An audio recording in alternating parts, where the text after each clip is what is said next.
শিলিখা ঢেৰ লাগি আছে ইমান উপকাৰী বস্তু এইটো এতিয়া মই এইবোৰ বইল কৰি বনাম এইবোৰ চব ডাল ভৰি ভৰি লাগিছে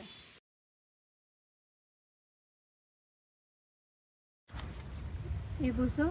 লাগিছে শিলিখাটো কিমান উপকাৰী পেটৰ কাৰণে এইখিনি মই বইল কৰি নিমখ দি বনাম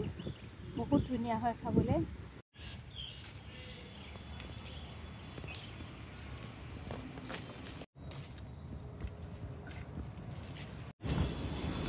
শিলিখাখিনি মই ভালকৈ ধুই গোটেইখিনি শুকান নিমখ সানি থলোঁ তাৰপিছত আধাখিনি ইয়াৰে মই সত্যনাৰায়ণ পূজাত লাগে যে তেনেকৈ সুদাকৈ ৰ'দত দিছোঁ এইখিনি এতিয়া 4 দিনমান মই নিমখত সানি থলোঁ নিজে নিজে পানী ওলাই যোৱালৈকে ৰাখিব লাগে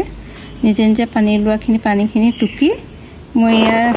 2টা ৰ'দ দি দিলোঁ আৰু দিব পাৰি ৰ'দত ধুনীয়া হৈ গৈছে খাবলৈ খুব ধুনীয়া হয় ভাত খোৱাৰ পিছত